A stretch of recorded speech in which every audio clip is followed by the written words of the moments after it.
Udah ya. Ya, Bu. Assalamualaikum warahmatullahi wabarakatuh. Waalaikumsalam. Waalaikumsalam warahmatullahi wabarakatuh.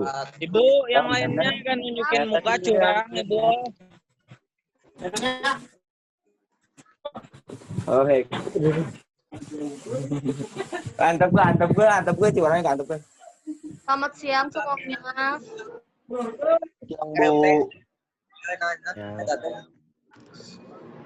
Apa kabarnya? Semuanya sehat? Alhamdulillah. Alhamdulillah baik. Pastikannya ketangnya. Ada di kabelah hareup kan. Kali ini Hujan kaneng Ibu akan anjing tolong. bahas bab 3 yang sudah. Sebelum mulai pembelajaran, mari kita berdoa dulu. Doanya dipimpin oleh KM ya. Mana KM-nya, Herdian? Herdiansa? Hadir, Bu. Ya, sok dipimpin dulu. Sebelum memulai kegiatan, mari kita berdoa.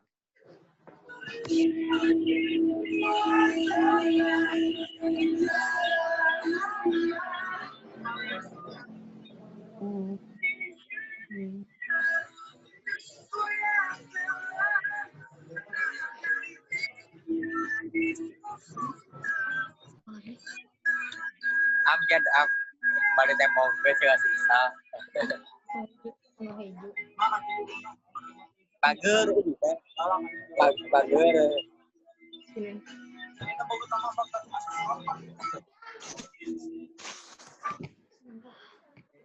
Udah ada belum PPT-nya? Belum, Bu. Iya. Tak ada. Udah. Ayo kemaya. Ya. Mau kangennya. Kewenangan lembaga-lembaga negara menurut UUD NRI tahun 1945 adalah Sahrul dengerin dulu ya. Di sini Ibu bakal ngejelasin tentang kewenangan lembaga-lembaga negara menurut Undang-Undang Negara Republik Indonesia tahun 1945. Nah, di sini ada partisipasi warga negara dalam sistem politik Indonesia.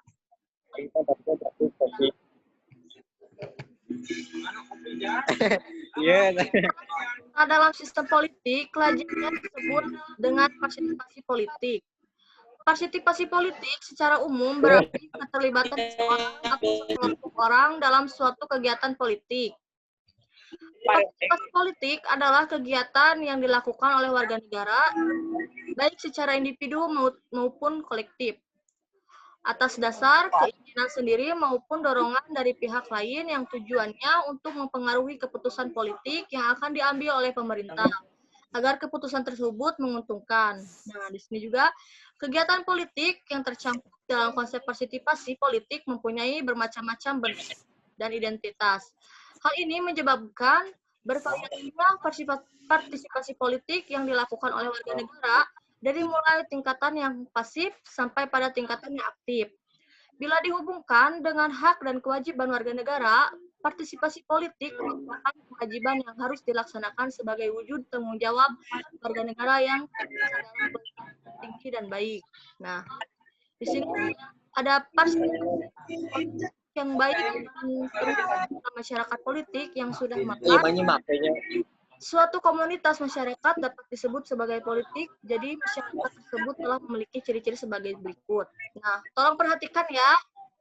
Nah, di sini yang pertama itu selalu ada kelompok yang memerintah hidup. Yang kedua, memiliki sistem pemerintah tertentu yang mengatur kehidupan. Yang ketiga, memiliki lembaga-lembaga yang menyelenggara pemerintah. Yang keempat, ada memiliki tujuan tertentu yang mengatur seluruh masyarakat. Yang kelima, ada memahami informasi dasar tentang siapa yang memegang kekuasaan dan bagaimana sebuah institusi bekerja. Yang keenam, ada dapat menerima perbedaan pendapat. Yang kedua, memiliki kepedulian dan kepekaan terhadap masalah-masalah yang dihadapi bangsa. Yang kedelapan, memiliki rasa tanggung jawab terhadap perkembangan dan keadaan negara dan bangsanya. Yang kesembilan, patuh terhadap hukum dan menegakkan supremasi hukum. Nah, di sini berdasarkan karakteristiknya, masyarakat politik berkedudukan sebagai masyarakat yang menjalankan aktivitas yang berkaitan dengan kekuasaan negara, baik sebagai penyelenggara kekuasaan negara maupun Kedengarankan suara ibunya? Nah, untuk pelaksanaan Kedengaran, Bu. dalam institusi formal atau Kedengeran. formal partai politik, kelompok kepentingan dan kelompok penekaan. Partisipasi politik juga Minimal dia sempat. anggota masyarakat Sempat aja jawabik tuh bahasa. harus berlandaskan pada nilai dan norma yang berlaku. Berikut adalah contoh partisipasi perilaku politik sesuai dengan nilai dan norma yang berlaku. Tolong perhatikan ya. Nah, di sini juga ada contoh partisipasi dan perilaku politik yang sesuai dengan nilai dan norma yang berlaku. Nah, di sini ada demokrasi langsung, di sini ada contoh di lingkungan sekolah, masyarakat, dan negara. Nah, untuk contoh di lingkungan sekolah, di sini ada pemilihan, ada ketua OSIS dan ketua organisasi ekstrakurikuler, pencinta alam, PMF, demokrasi langsung yaitu yang di masyarakat. Nah, warga negara, pemilihan ketua RT, RW, ketua organisasi masyarakat dan sebagainya. Nah, di sini juga ada demokrasi langsung di negara. Nah, di negara itu ada pemilihan umum untuk memilih anggota legislatif dan presiden. Nah, untuk contoh partisipasi dan perilaku politik, nilai dan norma yang berlaku. Nah, di sini ada contoh demokrasi tidak langsung. Nah, di sini ada contoh demokrasi tidak langsung, di situ ada lingkungan sekolah, masyarakat, dan negara.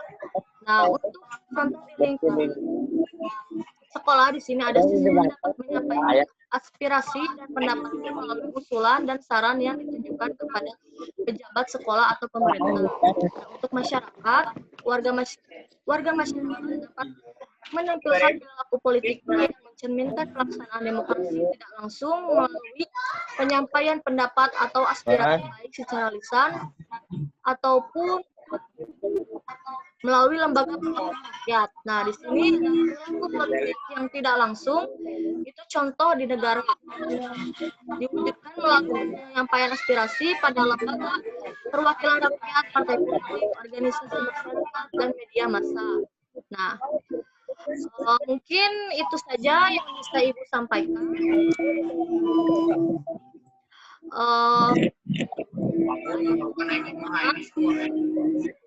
Sok mohon perhatian ya. Tadi kan Ibu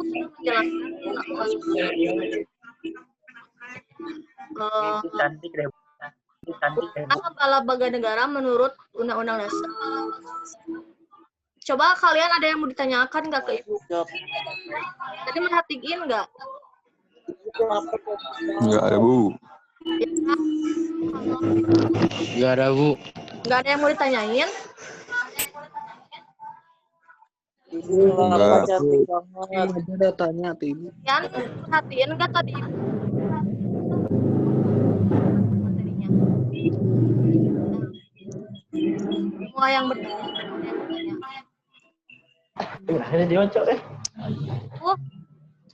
Ibu mau nanya ke kalian ya. Coba kalian Tanya apa, Bu? jelaskan kembali tentang contoh partisipasi dan perilaku politik demokrasi secara langsung. Yang di lingkungan sekolah, contohnya kayak gimana demokrasi langsung? Pemilihan ketua kelas dan ketua OSIS dan KRT. ketua organisasi. RW. Apa aja? Pilkada. Milih presiden, Bu. Ya, itu mah masuknya ke negara, bukan di lingkungan sekolah. Contohnya kayak gimana demokrasi langsung yang di lingkungan sekolah itu kayak gimana? Sok, Pemilihan KM. Pemilihan ketua OSIS. Pemilihan Jawabnya satu-satu. ketua organisasi. Pilihan calon istri, Bu. Nggak ada. Nggak ada itu mah. Ada yang tahu nggak? Pemilihan calon istri, Bu, paling benar. Enggak, Raja. Nggak boleh kayak gitu. Ya. Pemilihan demokrasi di masyarakat kayak gimana? Contohnya. Pemilihan ketua RT, ketua RW, ketua desa, ketua desa.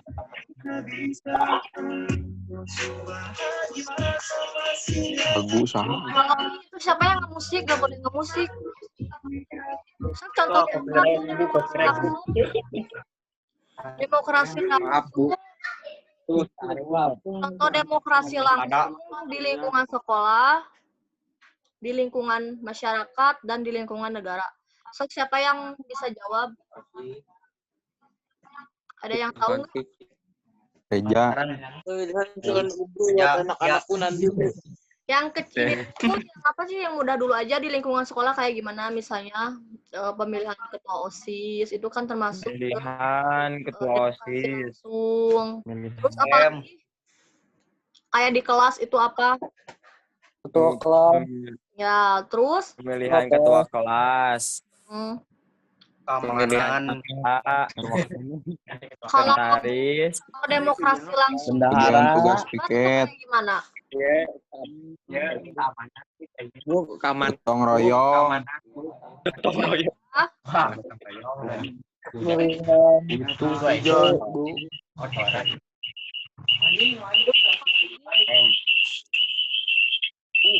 Kalau contoh demokrasi itu kayak gimana? Contohnya. Kan tadi Ibu sudah menjelaskan Bu? di PPT ada contoh demokrasi langsung. Kalian yang merhatiin pasti tahu. Nah, buat yang nggak memerhatikan, ya pasti nggak tahu jawabannya. Jadi kalian tahu nggak contoh yang demokrasi secara langsung di negara itu kayak apa contohnya? Pilihan presiden. Itu bisa, ya. Bagus. Nah, sekarang Gubernur. bagus. Siapa itu namanya tadi yang ngejawab?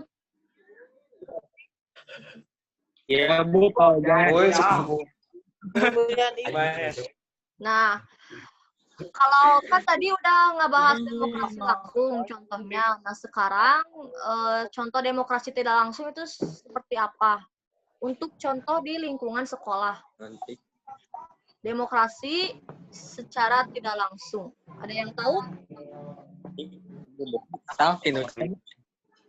Musyawarah. Akbar, cewek itu bisa. Ada yang tahu nggak? Dira? Herdian? Tolong perhatikan ya. Tuan Bu. Dira juga. Jangan di-mute videonya. Tuh, ada yang tahu nggak? Kan tadi udah ngejawab, kalian bisa contoh demokrasi secara langsung. Nah, sekarang contoh demokrasi yang tidak langsungnya. Contoh untuk di lingkungan sekolah itu seperti apa? Tahu nggak? Hadir di sekolah tepat waktu.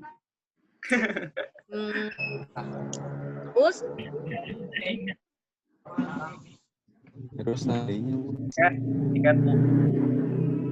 kalau di masyarakat Mematuhi. tidak langsung itu contohnya seperti apa?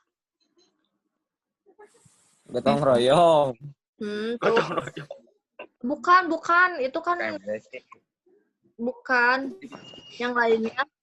Misalnya kayak warga masyarakat dapat menampilkan perilaku politiknya yang mencerminkan pelaksanaan demokrasi tidak langsung melalui penyampaian pendapat seperti misalnya untuk demokrasi Saran. masyarakat.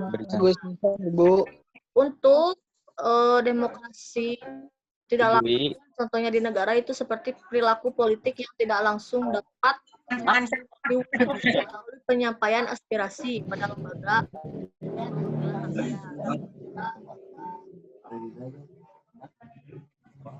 Nah, kalau untuk manfaatnya, ada yang tahu nggak?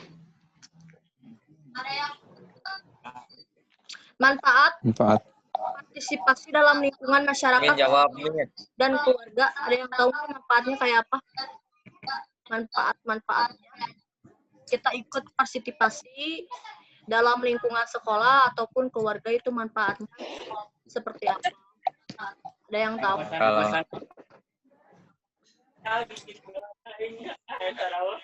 Iya. Yang tahu nggak? Kan tadi contohnya sudah. Sekarang manfaatnya kan manfaat dari partisipasi lingkungan masyarakat. Mendapatkan nilai. Lebih mengenal orang sekitar.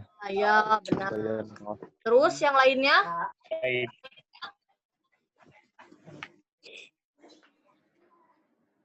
Menjadi saling peduli satu sama lain, Bu. Ya. Terus menjaga persaudaraan, bentuk kepedulian, dan solidaritas. Coba ulang lagi yang pertama itu manfaat dari Lebih mengenal orang sekitar. terus mempererat hubungan. Terus mempererat hubungan. Menjaga persaudaraan. Kepedulian. Untuk kepedulian. Coba ulang lagi ya. Solidaritas. Pertama ada lebih mengenal dengan sekitar, ada mempererat hubungan, menjaga persaudaraan, untuk kepedulian dan solidaritas. Solidaritas.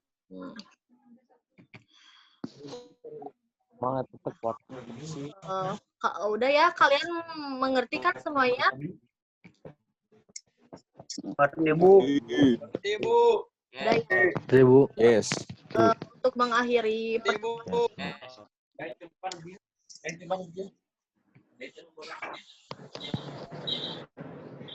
Nah, coba baca dulu ini kembali ya. Nah, untuk demokrasi langsung dan tidak langsung. Coba perhatikan dulu sebelum Ibu mengakhiri. Coba kalian pahami dan baca kembali contoh dari demokrasi langsung dan tidak langsung ini.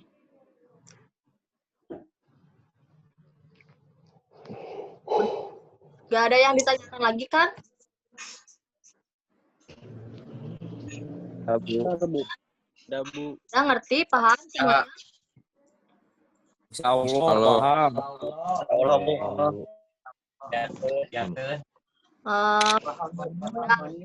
Mengakhiri pembelajaran hari ini, mungkin cukup sekian pembelajaran hari ini yang bisa Ibu sampaikan. Kurang lebihnya mohon dimaafkan. Terima kasih yang sudah bergabung untuk pembelajaran Zoom kali ini. Kurang lebihnya mohon dimaafkan. Wassalamualaikum warahmatullahi wabarakatuh. Terima kasih.